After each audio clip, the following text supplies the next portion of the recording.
點解有得揀反而係壞事？點解有得選擇之後反而越嚟越容易攰？Hello，大家好，我係 Tommy。今日想同大家分享個故仔，唔知大家有冇試過揀嘢揀到攰咗？明明只係想嗌個外賣咁簡單嘅嘢，結果打開個 app 之後，碌咗十幾二十分鐘，仲未揀到食啲咩？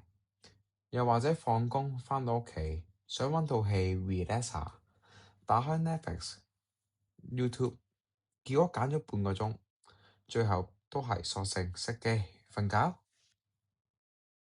其實我今日想引用一個好經典嘅故事，而呢個故事可能大家都好大機會聽過，佢叫做《歧路亡羊》。呢個故事係發生喺公元前4世紀一個村落入邊。有一日嘅朝早，天啱啱光，條村入邊突然間變得好熱鬧，前前後後幾十人急急腳衝出屋企，有人揸住碌棍，有人攞住啲繩，啲人一邊跑就一邊嗌，唔知係咪以為要打仗？原來先發覺有一隻羊走失咗。牧羊人一家大細全部出動都搞唔掂，仲要逐家逐戶拍門叫晒鄰居幫手，卒之最後成條村幾十人一齊幫手出去揾羊，連村入面有一位思想家屋企嘅書童都要出手幫忙，而呢一位思想家佢叫楊朱，佢企喺屋企門口望住呢一幕，忍唔住講咗句：唔係啊嘛，唔見咗隻羊啫喎，使乜咁多人去揾啊？牧羊人頭也不回咁大聲講咗一句：因為條村出面啊，啲分岔路太多啦，唔分散人手去揾啊，根本冇可能揾到啊！講完之後，成班人就消失咗喺條村入邊啦。佢哋去到黃昏，差唔多夜晚嘅時候，終於全部人都返嚟啦。但係見到佢哋每個人全部都垂頭喪氣咁款，唔使問阿貴都知道隻羊最終應該都係揾唔返噶啦。咁其實揾唔返個原因好簡單嘅啫，就係條村出邊啲分岔路實在太多啦，一條分兩條，兩條分四條，四條分八條，喺啲分岔路入邊仲有分岔路。根本冇人知道嗰隻羊究竟走咗入去邊條路，所以出動咗好多人，又花咗好多時間，用咗好多心機，最後都係無功而還，揾唔到隻羊。我第一次聽呢個故事嘅時候呢，我覺得佢其實根本唔係講緊走失咗嗰隻羊，佢似講緊人生多啲，佢又似講緊今日每一個成年人。亦都可能係我，亦都可能係你，因為好多時候我哋走失咗，唔係因為冇路行啊，正正相反，係因為路太多，選擇太多。你試諗下，你讀書嘅時候，你要諗你要揀咩科啊？畢咗業之後，你又要諗我要做啲乜啊？做下做下幾年之後，你又諗住轉行。轉行之後，你又開始諗創業啦，不如創業之後，你又開始諗啦，不如投資啦。投資咗之後，你開始諗啦，不如移民咯。移民之後，你又開始懷念翻以前嘅生活，無限 loop，好似永遠都有一條更好行嘅路，好似永遠都有一個更好嘅自己。搞到我哋不停咁追，不停咁比較，不停懷疑，追下，連自己最初點解出發都唔記得咗。其實最恐怖嘅唔係行錯路啊，而係喺嗰條路行咗好耐之後，你突然間發覺唔知自己根本想去邊度。喺好多年前，曾經有位心理學家，佢做一個社會嘅實驗。佢喺超級市場嗰度擺咗個專賣果醬嘅攤位出嚟，佢有時會擺6款果醬出嚟，有時佢會擺24款果醬出嚟，但係個結果好得意嘅喎。當佢擺24款果醬出嚟嘅時候呢，人就多啊，但係真正俾錢買嘅人得極少數嘅啫。反而佢擺6款果醬出嚟嘅時候，佢竟然嘅成交率比24款嘅時候高出咗10倍。點解會係咁？原因係啲乜？其實就係當你選擇太多嘅時候，我哋人類嘅大腦開始會焦慮，唔係因為揀唔到，而係因為驚揀錯。於是最後好容易出現嘅一個決策就係唔揀啦，放棄。就好似人生有好多時候都係咁樣。有人想轉工，但係驚去到新公司唔啱自己；有人想創業，但係驚失敗；有人想結婚，但係又驚將來會唔會遇到一個更好嘅呢？有人想移民啊，但係又唔捨得而家佢擁有嘅一切。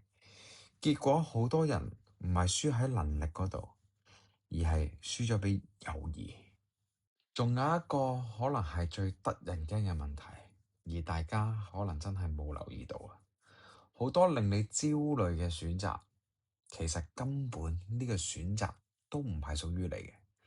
以前我哋可能淨係同身邊幾個朋友做下比較，但係你而家打開部電話，你好容易就會見到，有人創業成功，有人已經買咗樓收緊租，有人移咗民，而家生活過得好悠閒，甚至乎你會見到有啲人35歲已經退咗休，而家已經喺度環遊緊世界。喺呢個時間你就開始焦慮，開始覺得自己係咪落後咗呢？開始懷疑自己當初係咪入錯行行錯路呢？但係其實你有冇認真咁問過你自己，嗰條路係咪真係你想行嘅？定係只係因為見到人哋成功，你先心喐喐啊？好多時候我哋輸唔係輸俾人生，而係輸俾比較，輸俾比較人哋嘅人生同我哋嘅人生。正如故事入邊嗰隻羊，佢之所以會迷失，就係因為出邊分岔路太多。而我哋之所以會迷失，就係睇太多人哋行緊嘅路。喺呢度，我想引用一下老子講過嘅一句説話：為學日益，為道日損。學知識係越學越多嘅，但係真正明白人生嘅人，佢活得通透啲，佢反而咧越嚟越簡單嘅佢個生活。喺後生嗰陣，我哋梗係乜都想要啦，揾多啲錢，想要多啲機會，學多啲技能，有多啲選擇。但係當你行到某個階段嘅時候，你望返轉頭，你會發現真係重要嘅其實真係唔多。你其實冇必要認識晒全世界，你可能只係需要有幾個真心嘅 friend。你唔需要做10個 project 㗎，你淨係需要做好一件事。你唔需要得到所有人嘅認同，你淨係要對得住你自己。真正嘅成長到頭來，原來只係一條好簡單嘅數學題，一條加減數。你只要做好減數，例如你減少比較，你減少啲焦慮，你減少內耗，減少一啲唔係屬於自己嘅慾望。其實自由同勇氣都可以話係息息相關。好多人都以為自由係我擁有一切嘅可能，但係其實唔係。真正嘅自由係你有勇氣放棄一啲你認為嘅可能，因為人生最珍貴嘅唔係無限機會嘅，係你只係得有限嘅時間。你冇可能同時間行晒所有嘅路，亦都冇可能成為所有版本嘅自己。你每揀一條路嚟行，其實就已經注定你要放棄另一條路。但係呢個唔係代表失敗，呢個就係人生。當你開始接受你自己，唔需要擁有一切可能嘅時候，你反而會覺得仲自在，冇咁焦慮，因為你終於唔會再俾選擇綁架咗你自己。去到最後，我想講返故事嘅開頭。其實故事入邊嗰隻羊，從來都唔係迷失喺某一條路入邊，佢係迷失咗喺太多條路之間嘅選擇。同今時今日好多人一樣，困住我哋嘅從來唔係冇機會，而係機會太多。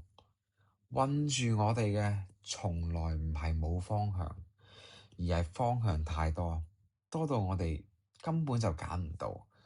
有時人生最重要嘅能力，未必係識得選擇，而係有放棄嘅勇氣。有勇氣對住一啲誘惑，你識得講我唔要。有勇氣一心一意咁樣行好自己揀嗰條路。每放低一種可能，你嘅內心就會越自在。年輕嘅時候，我哋搏命咁做巴法，以為有嘅嘢梗係越多越好㗎啦。